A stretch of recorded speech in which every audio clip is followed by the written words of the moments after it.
Gold, trusted gold buyers. మీరు తాకట్టు పెట్టిన బంగారాన్ని విడిపించి ఈ రోజు ఉన్న మార్కెట్ ధరకు కొనబడను.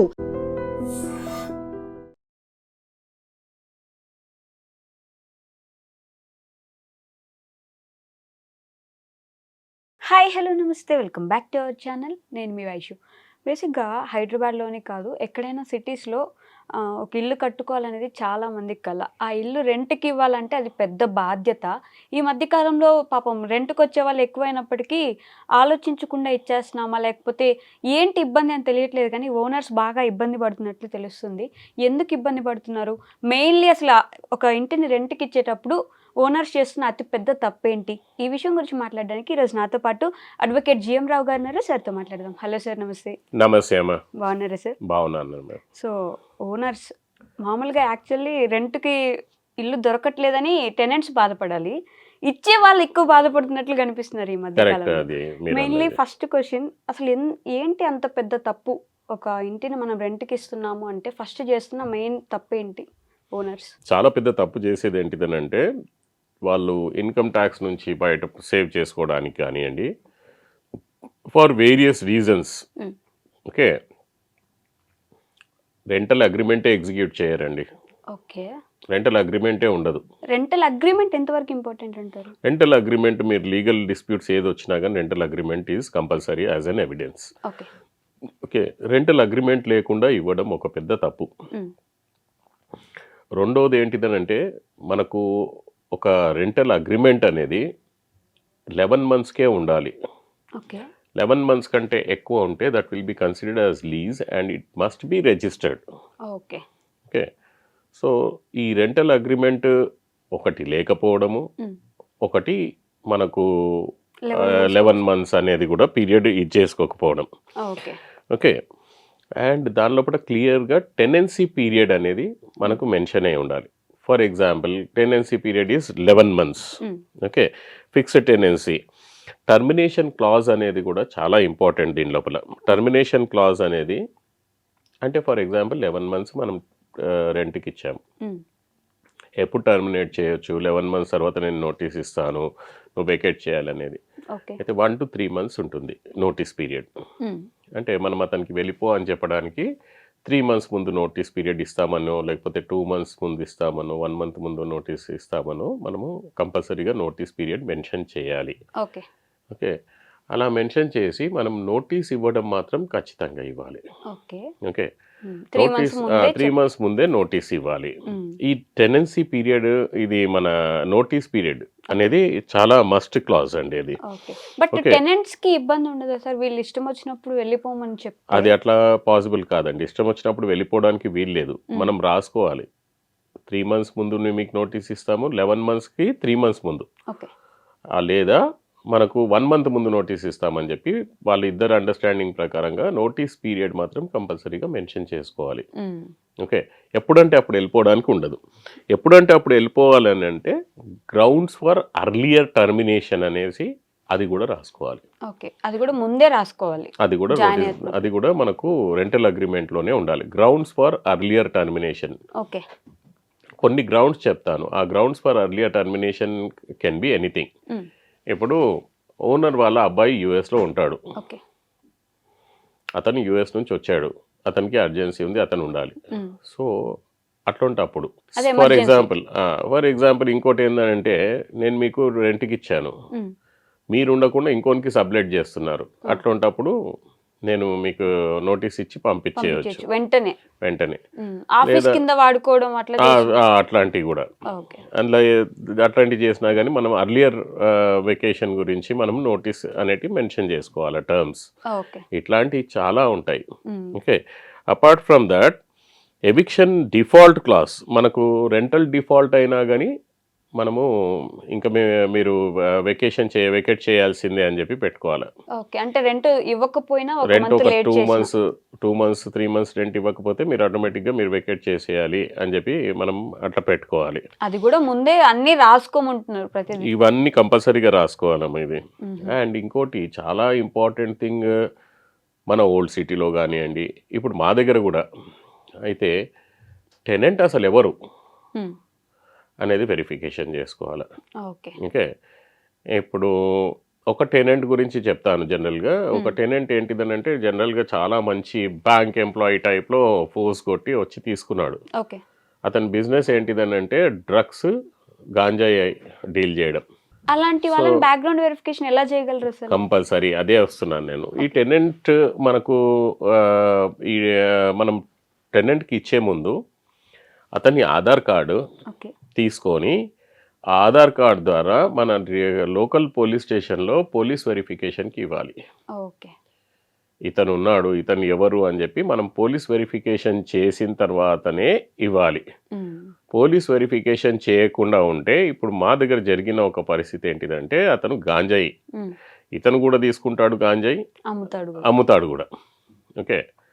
అది మాకు తెలియదు, పోలీసు వాళ్ళకి కూడా తెలియదు. వాడు ఏదో ఏదో స్టేట్ నుంచి వచ్చి బతుకుతున్నాడు. ఓకే.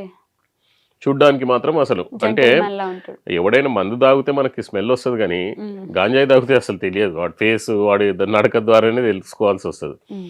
అయితే వీడు గాంజాయి తాగి ఉన్నప్పుడు మన ఏదో అమ్మాయిని ఏదో తీసుకెళ్ళాడట.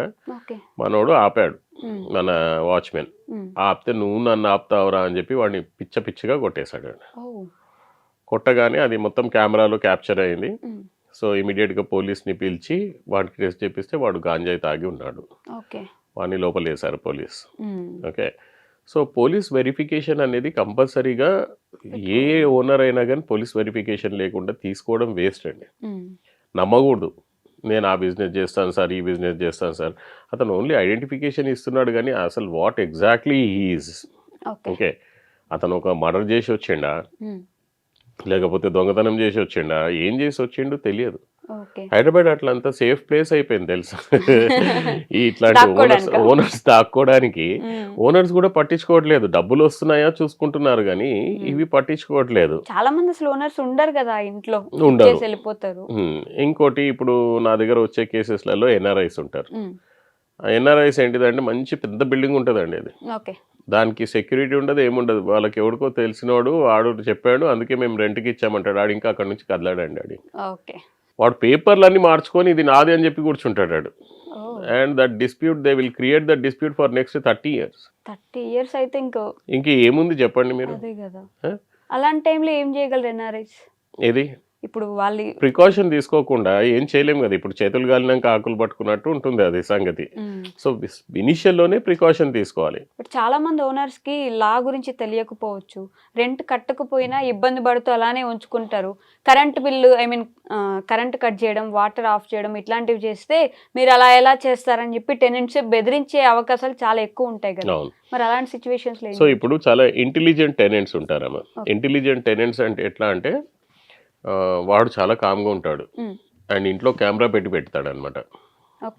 టెనెంట్ ఇంట్లో కెమెరా పెడతాడు ఓనర్ని తప్పుగా చూపెట్టడానికి. ఓనర్ వచ్చి ఏం చేస్తాడని అంటే అసలు నువ్వు రెంట్ ఇస్తావా లేదా, నువ్వు అది ఇది అని చెప్పి గట్టిగా మాట్లాడి నీ మొత్తం ఇల్లు గాలి చేపిచ్చేస్తాను అది ఇది అని చెప్పి బెదిరించి వెళ్తాడు. ఆ వీడియో తీసుకెళ్లి పోలీస్ స్టేషన్లో వాడి మీద కంప్లైంట్ ఇస్తాడు, థ్రెటనింగ్ది. టెనెంట్ ఓనర్ మీద కంప్లైంట్ ఇస్తాడు, వాడు అంతే నన్ను న్యూసెన్స్ క్రియేట్ చేస్తున్నాడని. పోలీసు వాళ్ళు ఫైల్ చేసి అది సివిల్ మ్యాటర్, అసలు నువ్వు అట్లా చూసుకోవాలి, నువ్వు అట్లా ఇది చేస్తావు, ఇది క్రిమినల్ అయిపోయిందని చెప్పి వాడికి ఏ ప్రాబ్లం. ఓకే. అండ్ నెక్స్ట్ ఇందాక చెప్పారు మీరు, అంటే కొన్ని సిచ్యువేషన్స్ ఉన్నాయండి. There is a procedure for cutting the water and electricity that most of the owners does not know it. Cut చేయకూడదు అనే ఎక్కువ మంది అనుకుంటారు. లేదండి, we have a high court direction in the apartments like సొసైటీని సేఫ్ గార్డ్ చేయడానికి.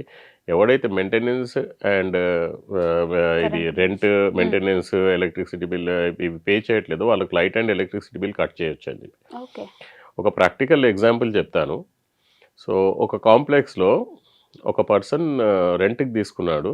Owner both అంటే wife and husbands are doctors. వాళ్ళు ఏంటిదనంటే వీడు చూడ్డానికి మాత్రం సూపర్ ఉంటాడండి టెనెంట్. అసలు నీట్గా డ్రెస్ వేసుకొని వెళ్తే అసలు పెద్ద ఆఫీసర్ అనుకోవాలి మనం. ఆఫీసర్, బిజినెస్ మ్యాన్ అనుకోవాలి. వాడు రెంట్ ఇవ్వడం మానేశాడు. ఇప్పుడు సొసైటీకి ఎంత డ్యూ అయిపోయిందంటే సొసైటీకి 70,000 డ్యూ ఉన్నది. 2,500 rupees maintenance per month. So 70,000 అంటే ఇంకా ఎంత అయిపోయిండొచ్చు మనకు తెలియదు. అంటే ఎన్ని సంవత్సరాలది పైలప్ అయింది. ఓకే. సొసైటీ ఏదో నడిపిస్తూ ఉంది. అండ్ దెన్ ఈ రెంట్ కూడా ఇవ్వలేదు. ఓకే. రెంట్ కూడా almost like 1 year 2 years rent pending. But maintenance అంటే మన వాళ్ళు నేను అసలు లిఫ్టే వాడుకొని నేను ఎందుకు ఇస్తాను, నేను ఈ ఫ్లోర్ లో ఉంటాను, నాకు మిగతా ఫ్లోర్లతో అది కాదండి, సంబంధం లేదు. బైలాస్ పైన ఉంటుంది. సో ఇట్లాంటి పర్సన్ ఇంకా ఆవిడ ఫెడప్ అయిపోయి she came to me, sir this is my situation, what should I do అంటే, మీరు ఒక లెటర్ అనేది కాంప్లెక్స్కి ఇవ్వాలి సొసైటీ మెంబర్స్కి, that I'm like please disconnect the electricity and water. So me instructions ప్రకారంగా సొసైటీ వాళ్ళు ఏం చేశారంటే మనకు ఇమీడియట్గా వాటర్ అండ్ ఎలక్ట్రిసిటీ డిస్కనెక్ట్ చేసేసారు. ఓకే. ఆ టెనెంట్ అందరి దగ్గరికి సొసైటీ మెంబర్స్ దగ్గరికి వచ్చారు. లేదండి ఇది సొసైటీ అంటే ఒక్క పర్సన్ కాదు, అందరి డిసిషన్, మీరు మీటింగ్లో వచ్చి మాట్లాడండి అని చెప్పి మీటింగ్లో వచ్చి మాట్లాడితే everybody made it clear that you pay the complete amount, then only will leave you. Okay, otherwise will not even allow you to vacate this flat. మేము వాటర్ ఇయ్యము, ఎలక్ట్రిసిటీ ఇయ్యము, నీ సామాన్లు కూడా మేము సీజ్ చేస్తాం. He went to the police station. He gave a complaint on secretary and president saying that these people are harassing me, they are not providing water and electricity. So CI garu president secretary ni పిలిచారు, ఏంటిదండి అని. So I accompany them and మన Telangana high court and lower కోర్టుది judgements చూపించాను. Sir ఇది power అనేది high court సొసైటీస్కి ఇచ్చింది, ఎందుకంటే ఈ బాధలు తప్పించుకోవడానికే. వీళ్ళు ఇన్ని నెలలు రెంట్ మెయింటెనెన్స్ కట్టకపోతే బిల్డింగ్ మేము ఎట్లా మెయింటైన్ చేసుకోవాలి, వాడికి ఫ్రీగా ఎట్లా ఎంజాయ్ చేస్తాడు, వీడు ఇది ఒకటే కాదు రెంట్ కూడా ఇవ్వట్లేదు. So this is the problem which he did not mention in the complaint. వాడు ఏదో అరెస్ట్ చేస్తున్నాడు అన్నాడు కానీ వాడు తప్ప ఏందో మెన్షన్ చేయకుండా మిమ్మల్ని మిస్లీడ్ చేసి ఈ కేసు పెట్టాడు అని అంటే వాడిని పిలిచి బాగా తిట్టి యూ పే కంప్లీట్ అమౌంట్, అప్పటి వరకు నీకు వాటర్ ఎలక్ట్రిసిటీ రాదు అని చెప్పి పంపించేశాడు. సో ఫైనలీ హీ కేమ్, నేను ఇన్స్టాల్మెంట్లో పే చేస్తానని చెప్పి పోస్ట్ డేటెడ్ చెక్స్ ఇచ్చి 6 months పే చేసిన తర్వాత వెకేట్ కూడా చేసుకోవాలని చెప్పి రాసి ఇచ్చేసాడు. అండ్ వెకేట్ చేయలేదండి, మళ్ళీ వెకేట్ చేయకపోతే మళ్ళీ డిస్కనెక్ట్ చేశాం. Then he vacated. బట్ ఇక్కడ ఓనర్స్ నేర్చుకోవాల్సింది ఏంటంటే the moment when he was there in that flat, complete flat is completely damaged. మన డోర్స్ అన్ని డ్యామేజ్ అయిపోయాయంట, వాల్స్ మ్యాక్సిమంగా డ్యామేజ్ అయి ఉన్నాయి, బాత్రూమ్స్ డ్యామేజ్ అయి ఉన్నాయి, కిచెన్ రూమ్ డ్యామేజ్ అయి ఉంది. So it is complete loss for the owner. అంతే కదా, మరి ఓనర్స్ ఎవరు, డాక్టర్స్. వాళ్ళు ఇట్లాంటి రెంట్కి ఇస్తే పరిస్థితి ఇది. ఓకే, మనకు రెంటల్ అగ్రిమెంట్లో సెక్యూరిటీ డిపాజిట్ అనేది ఒకటి పెట్టుకొని ఎనీ డ్యామేజెస్, ఆ డ్యామేజెస్ కూడా క్లియర్గా మెన్షన్ చేయాలి. ఈ డ్యామేజెస్ జరిగితే ఈ డ్యామేజెస్కి ఈ సెక్యూరిటీ డిపాజిట్లో నుంచి కట్ చేసుకుంటాము.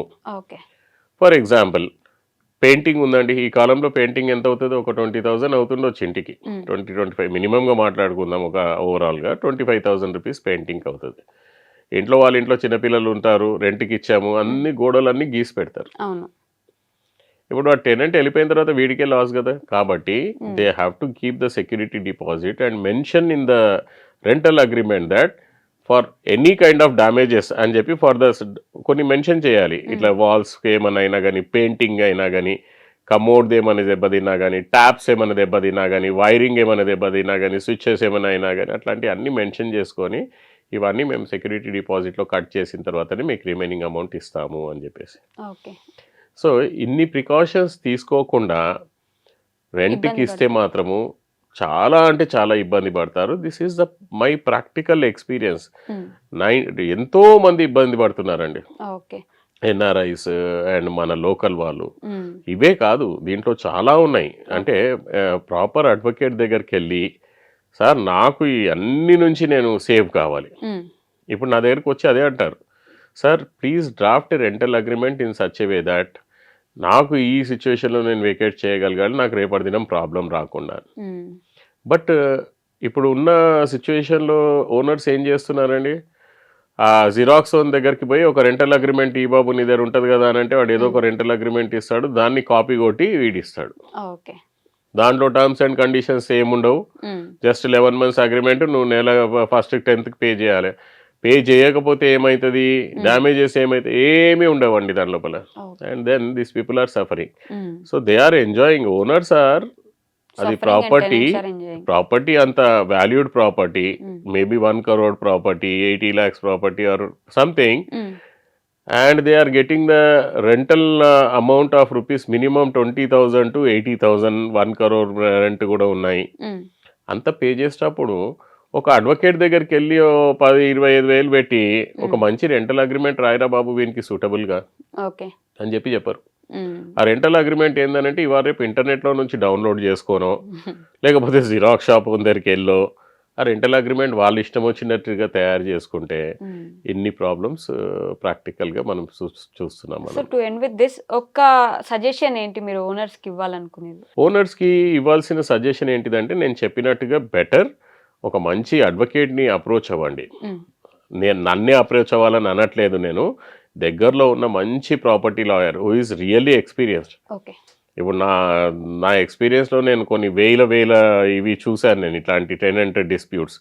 కాబట్టి మీరు ఒక మంచి ఎక్స్పర్ట్ లాయర్ని కాంటాక్ట్ అయ్యి మంచి డ్రాఫ్టింగ్ అనేది అన్ని రకాలుగా తరోగా ఉండి మీరు ఎలా ప్రొటెక్ట్ అవుతారో చూసుకొని ఏ విషయంలో ఎప్పుడు వెకేట్ చేయగలుగుతారో అన్ని క్లాజెస్ పెట్టి నెక్స్ట్ మళ్ళీ పోలీస్ వెరిఫికేషన్ మర్చిపోకుండా పోలీస్ వెరిఫికేషన్ చేయించుకొని ఉంటే యు ఆర్ 100% సేఫ్.